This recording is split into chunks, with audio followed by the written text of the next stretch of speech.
প্রচুর পরিমাণে গরম পড়েছে, সেটা তোমরা বুঝতেই পারছো। আর খাওয়া দাওয়া কি বলবো, খাওয়া দাওয়া না করলেই নয়, কিন্তু করতে হবে, তাই বাধ্যতামূলক।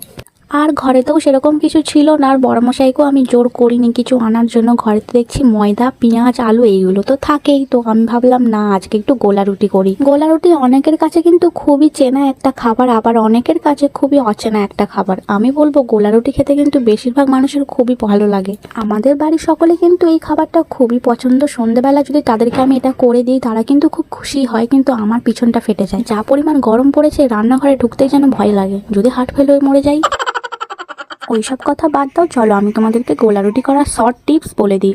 পেঁয়াজটাকে কুচি কুচি করে কাটবে, লঙ্কাটাকে চিড়ে চিড়ে করে কাটবে, আর নুন একটু জল দিয়ে ময়দাটাকে ভালো করে ফেটিয়ে নেবে, এবং অনেকক্ষণ ফেটানোর পরে পাতলা পাতলা ব্যাটারগুলো ভালো করে ছড়িয়ে ছড়িয়ে কড়ার চারপাশে দিয়ে হালকা একটু সেঁকে নিয়ে লাস্টের দিকে হালকা তেল দিয়ে নামিয়ে নিলেই তৈরি হয়ে যাবে আমাদের গোলা রুটি। চলো আজকের মতো বাই বাই। তোমাদের